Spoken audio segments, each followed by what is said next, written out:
If somehow the laws of physics changed so that there was no magnetism, I mean, all bets are off, and God knows what the world would be like. Really and truly, it would be so profoundly different that you couldn't say that, oh, well, we wouldn't have cars or anything so trivial as that. We wouldn't have light.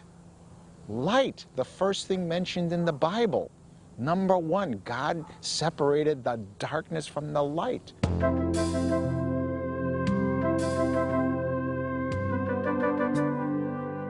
Since the first moments of creation, magnetism has been a force in our universe so powerful, so fundamental, nothing in our world would exist without it, not even us.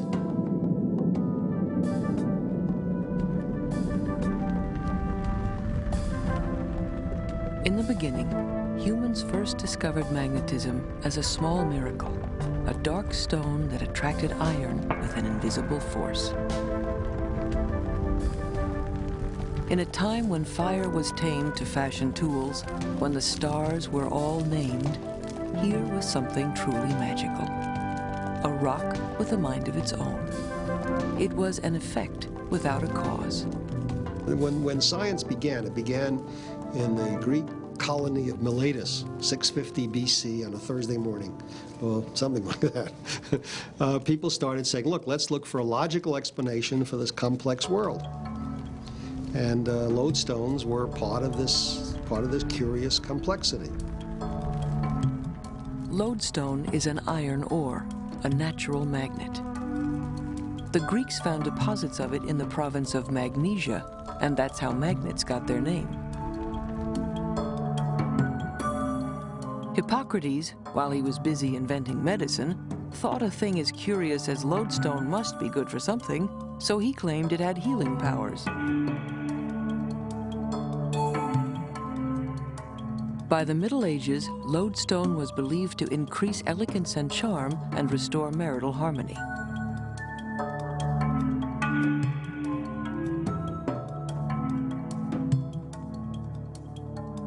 People believed it cured everything from heart disease to gout.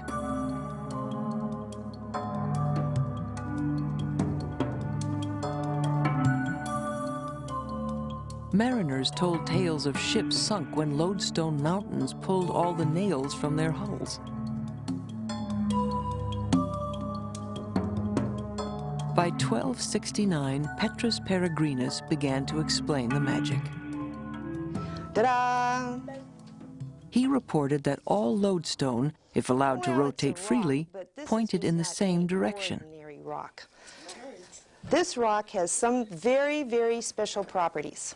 It does turn, that's true. Peregrinus also demonstrated that the rock could transfer its magnetic power to an ordinary iron needle. You could hang it up on the deck. Sailors were going to sail north. Travelers no longer had to depend on the sun and stars to guide them. Magnetize a piece of iron, float it or mount it on a pivot, and you have a compass. Ready to guide a Sunday sailor around the bay or Columbus to the New World. The stone disclosed to Flavio its secret love for the pole, but he disclosed it to the sailor.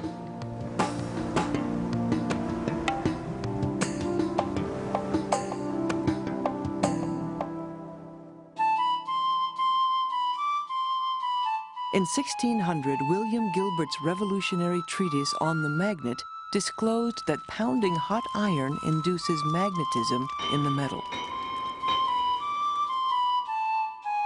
He also reported that a magnetized needle, when floated in water, not only pointed north, but also slanted down, towards the earth. The needle seemed to be reaching for something. For Gilbert, this meant the earth had a magnetic soul.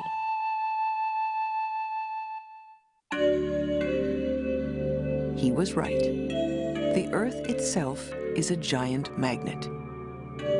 Researchers today believe that magnetism comes from currents in the liquid metals in the earth's core, but there are still as many questions as answers. We do know that magnets come in all sizes, as large as a world, as small as an atom. Today we know that the origins of all magnetism are in the atom. And it comes from the way the world works. The way the world works is the atom consists of electrical charges. They have names, the electron and the nucleus. That's essentially the two parts of the atom. And the nucleus is tiny little small things sort of floating in the middle of a giant volume in which electrons whiz around. Now, if you have an electric charge that's moving, you create a magnetic field. But if these magnets are misaligned, so that here's a North Pole and a South Pole, and there's a North Pole and a South Pole, and they're all every which way, then the net effect is zero magnetism, and that's what most substances are. They have no magnetism. But in some metals like iron, clumps of atoms line up and point their poles in the same direction. These clumps are called domains. And suddenly you have an accumulation of all North Poles on one side, all South Poles on the other side, and you have a bar magnet. A little bit more. Oh, look at that. You can put a little bit more. And then go Sprinkle all iron filings over a bar magnet and you can see magnetism. What is happening as he drops them? The magnetic field is not uniform. It has invisible magnetic lines looping out of the top and bottom of the magnet. Look at those beautiful magnetic lines of force. The Earth is a little large, but if you could surround it with iron dust, you'd see the same loops of magnetic force. Like all magnets, the Earth's field lines converge at its magnetic poles. It is this field that protects us from cosmic radiation. The sun, being a big, powerful star, is constantly ejecting a rather powerful stream of charged particles that fly through space. And were they to hit the planet Earth, the radiation that they caused could damage us, could give us skin cancer, cataracts. The Earth's magnetic field channels those charged particles and acts as a barrier to prevent them from striking the atmosphere. However, the Earth's field dives in to the atmosphere at the North Pole and the South Pole. When those charged particles hit the atmosphere, they ionize it, they make a weak plasma like we see here. Plasma, a superheated gas in which electrons are stripped from their nuclei. And it's those sheets of plasma that you see, that rippling, beautiful light that we call the Northern Lights. These curtains of light lived in the legends of the people of the North. The Inuit in Alaska thought the aurora borealis signified celestial battles. 16th century Germans believed the sky was on fire. To the Chukchi people of Siberia, the souls of their dead lived on in the light.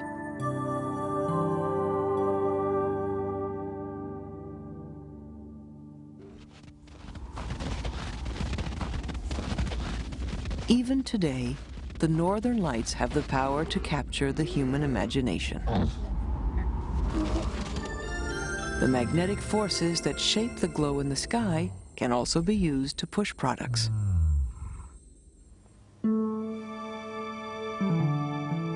Far to the south, in the heat of California's Death Valley, the history of the Earth's magnetic field is locked in layers of rock. When rock forms, some of its magnetic particles line up with the planetary magnetic field. By cutting samples from the different layers of stone, researchers can show the Earth has had the same magnetic alignment for 700,000 years. But hit a layer lower than that, and the rocks reveal that there have been times when compass needles would not have pointed north. And one of the strangest things in geomagnetism is the magnetic reversal. The idea that the entire planetary magnetic field can come discoupled from the rotational axis. Instead of pointing north, the magnetic field might be pointing east for a while, and then reestablish itself, and your compass needle will point south. Death Valley is an ideal place to learn about magnetic reversals. There's an active fault zone that runs through the bottom of Death Valley here. It has taken these lake beds, turned them on end, thrust them up, and then the streams have dissected down through them, so we have almost 100% exposure. It's one of the few places where we can go and say, right, the magnetic field started in a normally magnetized state here, and 3 or 4 meters up there, it's in a discretely reversed state. And yet what we're recording is the history of the Earth's field. Each little bed, when it is formed, preserves precisely the magnetic field at the time.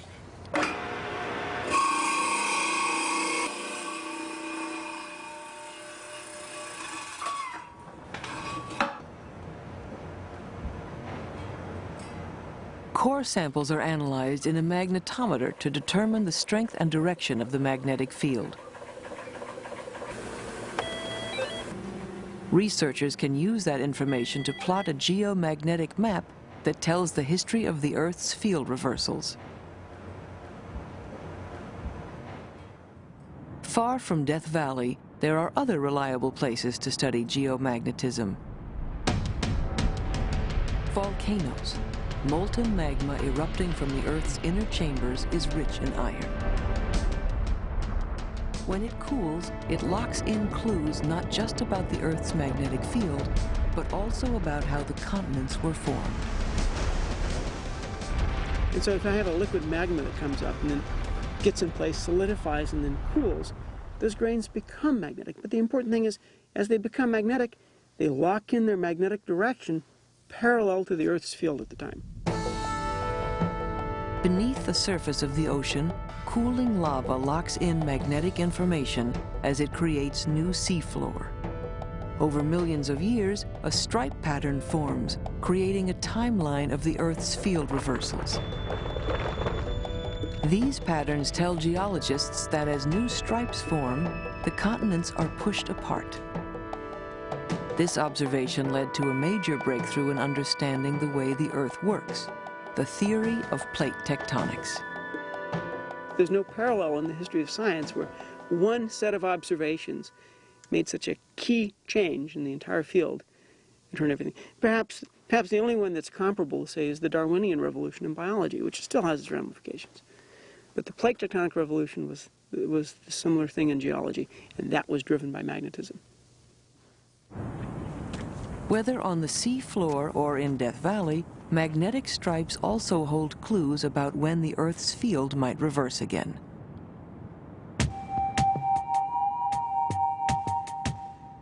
Studies indicate we are in a period when the magnetic field is declining fast, 15% since the year 1670. If the present trend continues, the Earth could lose its entire magnetic field in about 2,000 years. Compasses would be useless, the northern lights would vanish, and our globe would be exposed to cosmic radiation.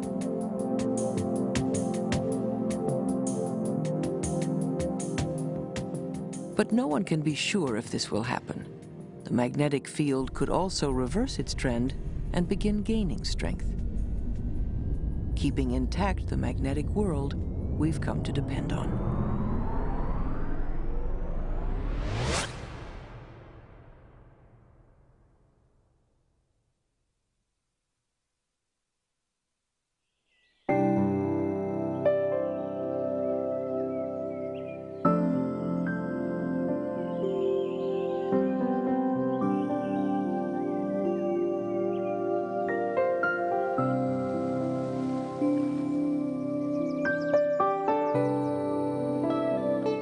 If you look at our fellow inhabitants on Earth, they seem to know where they're going.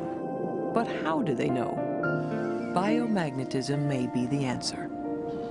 Well, there's been speculation for a long time about the Earth's magnetic field providing a cue that could be used by organisms, especially after humans were able to use the magnetic compass as a navigational aid. People speculated, well, the Earth's magnetic field could also provide a cue to other organisms in navigating their way through the world.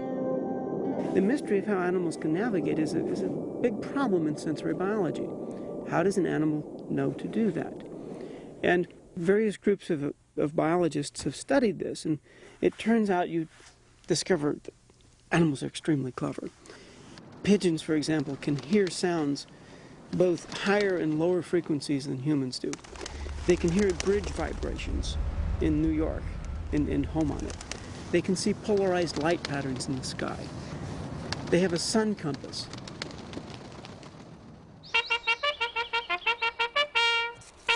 But as wartime messengers, pigeons headed home without sunlight and bridges to guide them. There had to be another technique the birds were using to find their way. The answer came on a cloudy day in 1974 when Cornell University researchers attached magnets to pigeons' heads. Birds that normally flew directly home became hopelessly disoriented. Findings that pigeons can use magnetism to navigate prompted new studies in animal migration. One of the most intriguing aspects of all of this work is simply that you have a large number of very simple animals that evidently have evolved the ability to perceive something that we ourselves cannot see. It is late autumn, and off the coast of Florida, spiny lobsters are on the move. Their only chance at survival is to reach the warmer, calmer depths before winter. They're able to hold their courses despite the fact that they often migrate at night. They often migrate when a tremendous amount of sediment is suspended in the water so that visibility is rather poor. And they're able to migrate under conditions in which waves and water currents are impinging upon them from different directions.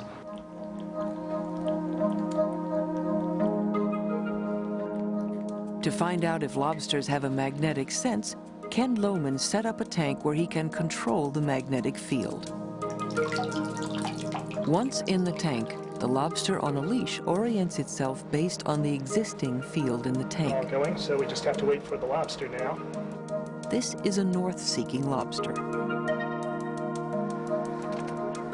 right, we'll change the field in 5 seconds. Nothing diverts the creature from its course until the direction of the magnetic field is reversed.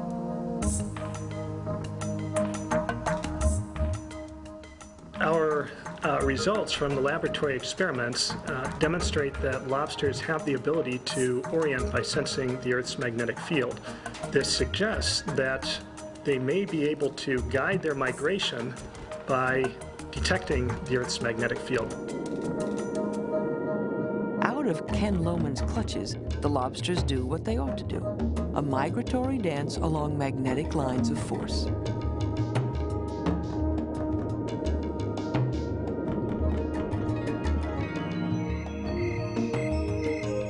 The ability to detect magnetic fields goes beyond pigeons and lobsters.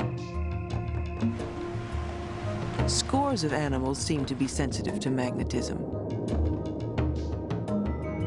This sixth sense might be traced to small grains of lodestone or magnetite found in animals' brains.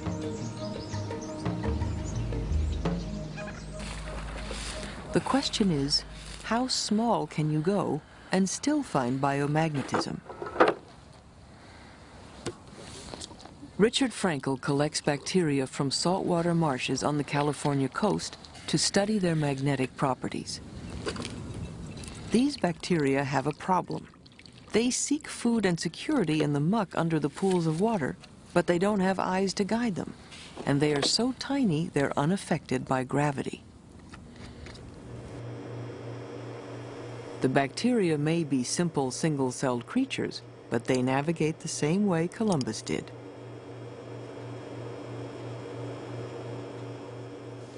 Looking at the monitor here, we can see bacteria swimming out of the sediment particles and accumulating at the edge of the drop, which is closest to the yellow end of this bar magnet.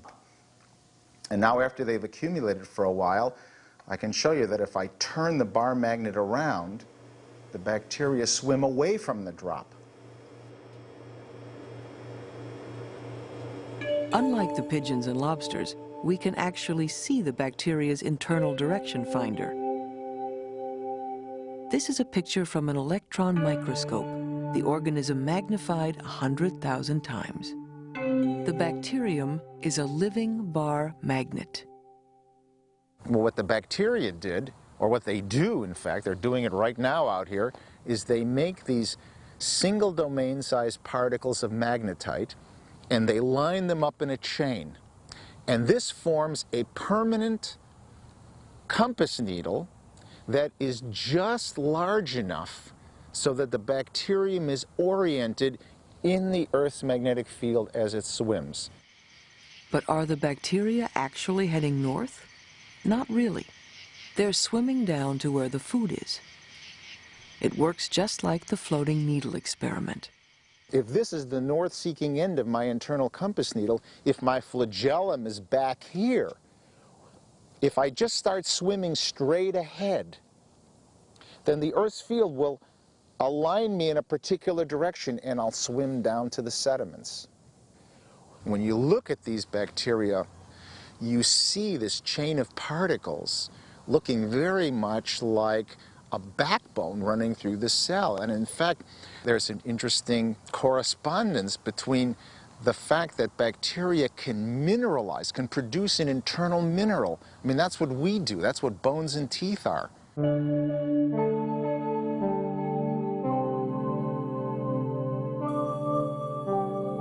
It's kind of an amusing idea, but it could well be that this skeletal system that we now have in our cells evolved in these magnetic bacteria to keep these magnets in line.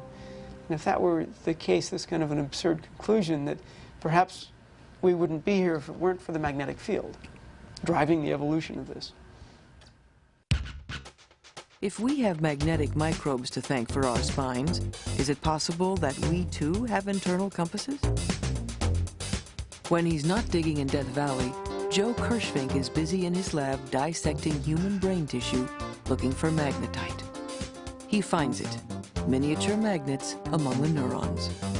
The discovery of a permanently magnetic material in human tissues is a surprise.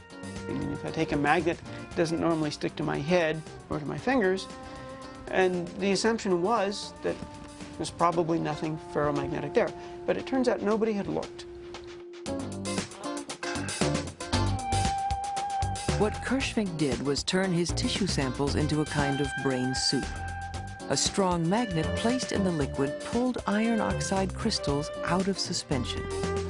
What we know at the moment is that all of the crystals that we've seen and extracted and purified and studied are perfect biological bar magnets. The crystals in our brains are almost identical to those in the bacteria. If you realize that birds and fish and other vertebrates, our cousins evolutionarily, also produce this material, shouldn't be that much of a surprise that we do it as well. It's our ancestors anyway. So we've got magnets in our brains, but there don't seem to be enough of them to serve any purpose in human beings.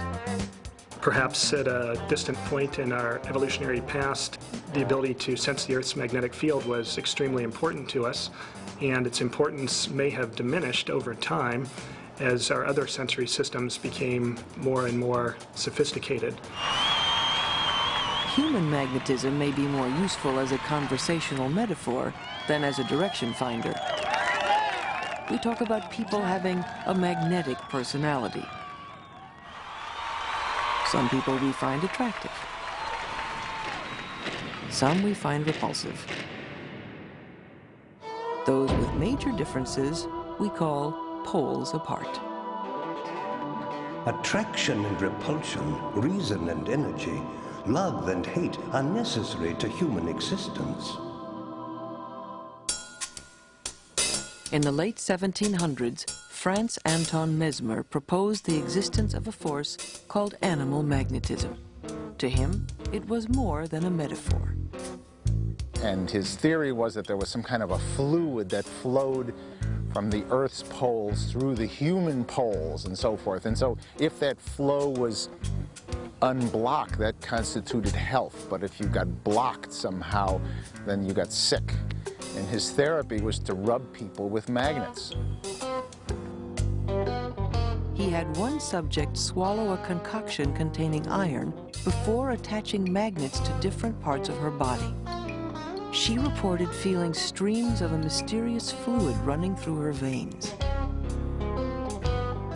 Mesmer also hosted what he termed therapeutic seances. At one, patients sat around a vat of sulfuric acid while holding on to iron bars. They were mesmerized. Though declared a charlatan and a quack by a royal commission, Mesmer had started something, the magnetic link between magic and medicine.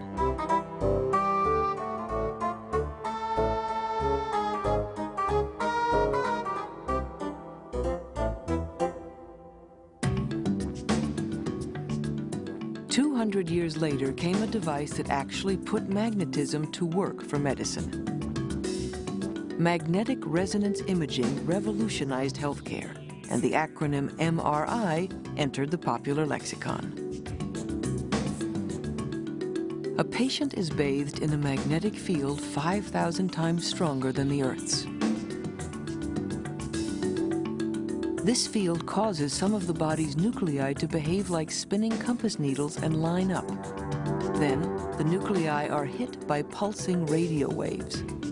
Once the pulses stop, the nuclei drop back to their original state induced by the magnet. The energy released acts like miniature radio station signals. These signals are delivered to a computer where they are translated into an image. MRI images save lives by detecting life-threatening cancers like this brain tumor earlier and more safely than other imaging techniques like X-ray. Magnetism has really opened up a new sense of the sixth sense. We could call it a seventh sense, which we've had to create with these large magnets and all the technology we've developed. So I think it's really given us a whole new insight into the body, and we're just still scratching the surface as far as how much this new sense and this new information can provide us about the functioning of our bodies and life in general. This magnetic machine provides more than static pictures of the body's structures. By taking several images in a row, scientists like Bob Balaban make movies of human thought. Then we'll ask you to hold your thumb down. After placing a patient's thumb on a hot plate, Balaban uses the MRI to chart areas of the brain reacting to pain. Scientists are also using fast MRI to study cerebral maladies like epilepsy and schizophrenia. Whether detecting cancer or analyzing thought, MRI provides a magnetic window into once hidden realms of the human body.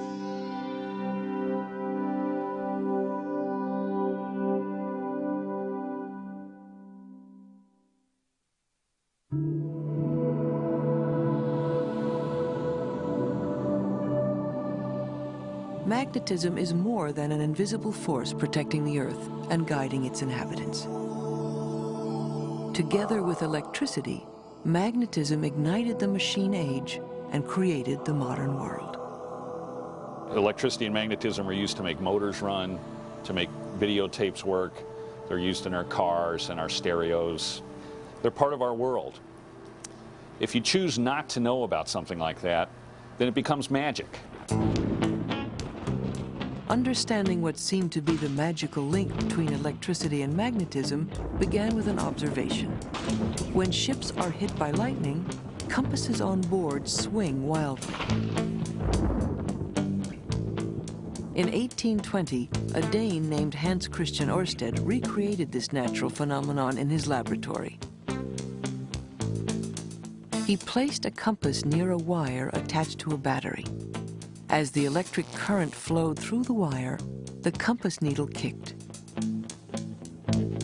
Ørsted had shown that an electric current generates a magnetic field. In England, Michael Faraday took Ørsted's work a giant step further. His 40-year study of electromagnetism would bring about a technical revolution.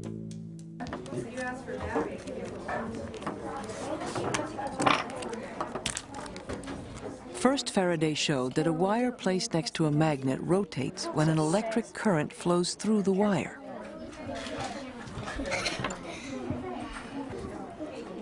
That was the beginning of the electric motor. We got it. You got it? Yeah. We have a motor. Years later, Faraday made his second discovery. He found that moving a magnet in and out of a coil of wire creates an electric current in the wire. That was the beginning of the electric generator. Now mechanical energy could be converted into electrical energy, and electrical energy into mechanical energy. A new world dawned. The parade began.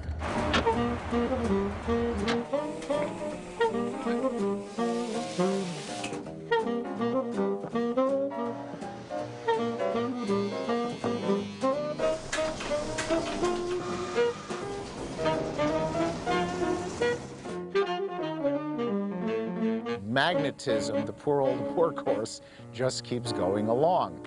Magnetism is involved in motors and all kinds of machinery. It's involved in electric generators. That plant that you see in the distance there is producing electricity by using magnetic induction, basically. So magnetism it's not a rarity in our world. Far from it. It's ever present.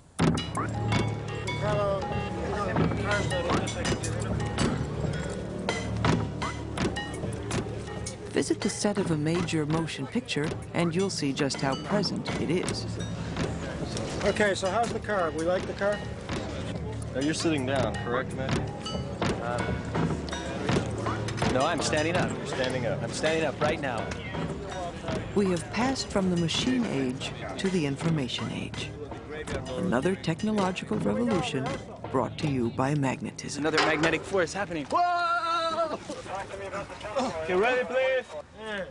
We are rolling. Camera more. Action. Magnets in the camera motor move the film. Earphones have magnets that move little metal diaphragms to reproduce sound. The picture on the video monitor is painted by an electron beam controlled by a magnet. The computer stores its bits and bytes on a magnetic disk. A magnet in the record head stores audio information.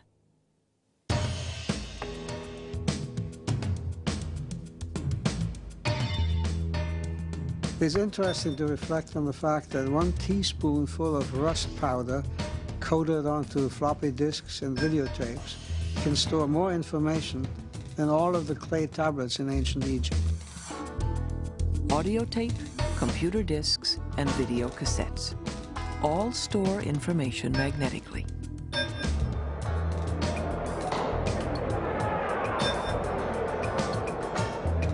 But data storage is not magnetism's only contribution to the information age.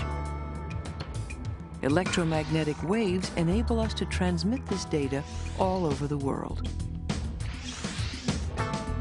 The most important single function of magnetism is that it can transport energy through the universe. We wouldn't feel the radiation from the sun if there weren't electromagnetic waves to transmit it. Electric and magnetic fields that vibrate at right angles to each other create the waves that transport radio and television signals through space. Even light travels in the form of an electromagnetic wave. So light is a vibration where the changing electric part induces a magnetic part, which induces the electric part, which induces the magnetic part, and the whole thing keeps inventing itself, moving outward in a line, and that's what's coming out of the sun. That's electromagnetism that's coming to us. The unified force of electromagnetism that makes a motor run also transports the light and energy that sustains life on Earth.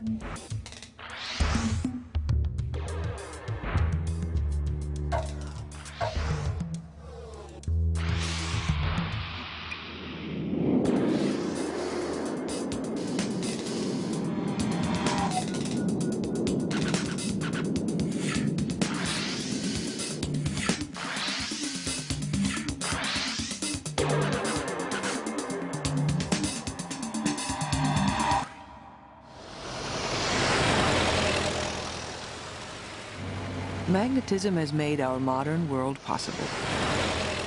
But the journey is not over. Silence now. The race is about ready to begin. Wait. On your mark, get set, go. Ready, one. When we ride into the 21st century, we may be doing it on a magnet.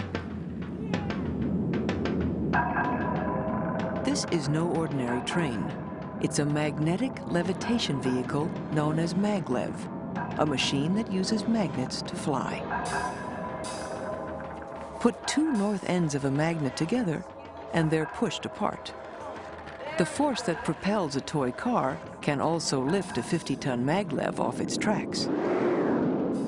Strong magnets in the vehicle induce repelling forces in the aluminum track, just as your face is reflected in a mirror. There's no interaction between a permanent magnet and the aluminum because aluminum is non-magnetic. But if this aluminum is moving, then it produces a very strong repulsion force on the aluminum. And that's because the magnet induces an image of itself in the aluminum, and it sees a magnet of like polarity. North pole sees a north pole and repels. So repelling magnets lift maglev 6 inches off its tracks. But what propels the vehicle forward? Attraction and repulsion. Alternating magnetic fields in the track interact with the vehicle to move the floating maglev forward at up to 300 miles an hour. If all this seems vaguely familiar, maybe it's because floating vehicles have been a staple of science fiction for decades. And real-life maglevs have been around as long. In New York in 1914, Émile Bachelet patented the very first maglev. It worked so well, it crashed through the wall of his laboratory. Since Bachelet, Henry Combe and others have perfected their own maglev designs. With vehicles already on track in Germany and Japan, Americans like Combe are waiting to see if their maglev will fly. Magnetism has already revolutionized our society in many ways.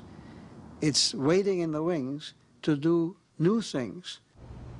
They're doing new things at MIT's Magnet Lab, using magnetism to create energy from water. If you split uranium atoms, some of their mass is converted into energy. Lots of energy. This is nuclear fission.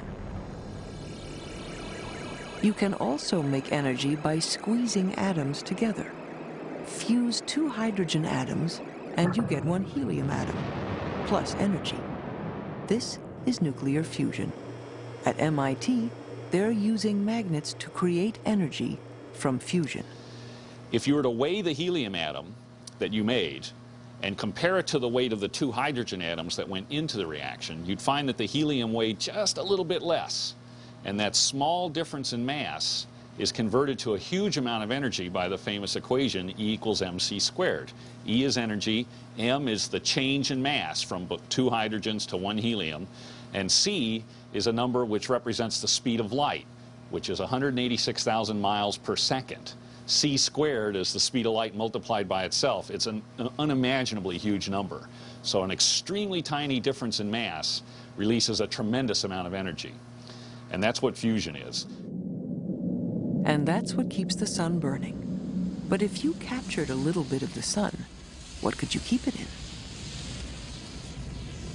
The answer is magnetism, a magnetic bottle. Steve Fairfax is chief engineer of MIT's plasma fusion reactor, the tokamak. He is keeper of the bottle. We send the power for a medium-sized city through these 5-foot-thick concrete walls and on into the magnets of the tokamak, where we use them to produce a very powerful magnetic field. Inside the tokamak, we're going to heat a gas to 50 million degrees. Now, the center of the sun's only about 15 million degrees, and there's no material on the planet Earth that will withstand a temperature of even 1 million degrees. So we use all this power to make a magnetic field and create a magnetic bottle that holds the plasma away from the walls of the machine. At MIT, they use 15,000 gallons of liquid nitrogen every day to cool their electromagnets to 350 degrees below zero. Once cooled, they can send huge pulses of energy through the magnets and into the tokamak.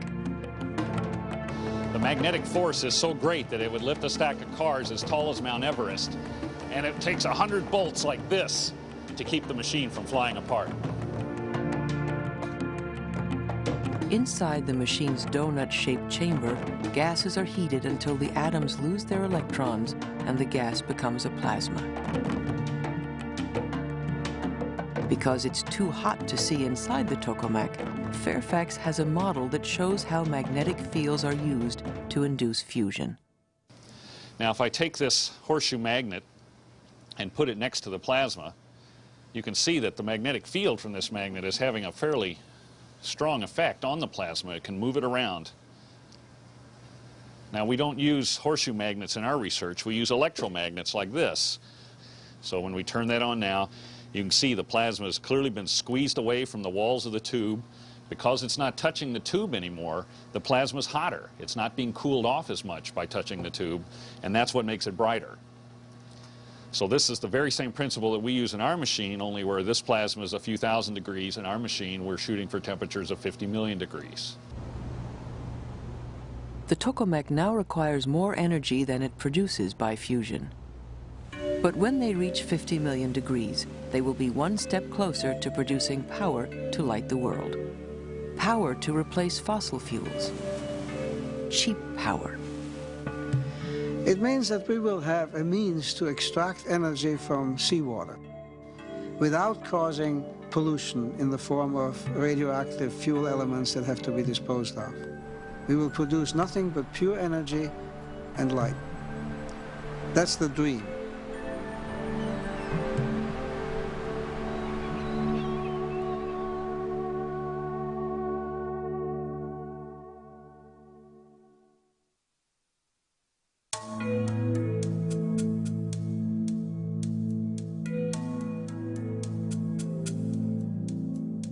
To understand the beginning of the world remains one of our greatest quests.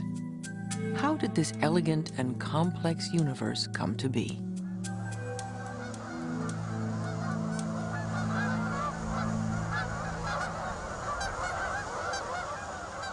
At Fermilab outside Chicago, they are using magnets to mimic the moments of creation. Here they discover magnetism is not just one of man's tools. The electromagnetic force itself is key to unraveling the mysteries of creation. If you look from the top floor of this building, you see a large circle, which is 4 miles circumference, and particles go around that circle. Now, what do you think makes them go around the circle? I'll give you 26 guesses as to what makes particles go in a circle. Magnets. Magnets forming the circular accelerator pull atomic particles around the 4-mile track 50,000 times per second. When these particles collide, it's a miniature Big Bang. From the debris emerges a picture of how the universe began. At the Big Bang, we think the world was pristinely simple. One particle, one force, maybe the force and the particle were sort of the same. And then the universe, as it cooled, got more complicated. Today in our universe, there are just 4 fundamental forces. Gravity. That's what keeps all planets and galaxies in place. The strong force holds atomic nuclei together. The weak force causes slow disintegration of atomic nuclei. The electromagnetic force binds electrons to nuclei and ties atoms together into molecules. The holy grail for physicists is a theory that would link all 4 forces. Now, Einstein spent 30 years of his life trying to connect gravity, a primal force which keeps the Earth in its orbit around the sun and makes apples drop down off trees and things like that. Gravity and electromagnetic, try to combine them, unify them, without success. But the unification objective is still with us. But scientists today have linked only 2 of the 4 forces. Now, the weak and electromagnetic unification is something we've been able to replicate in the laboratories like Fermilab right here, because the weak and electromagnetic are representative of temperatures which we can produce artificially by collisions in our laboratory. To achieve total unification, physicists would need an accelerator 1,000 light years around. Even if such an accelerator could be fashioned, no one knows what the benefit might be. But that's how it's always been with magnetism. From the compass to creation, this mysterious force lures us into a world of discovery. All we can do now is say, look, it's important for humankind to know the world in which we live.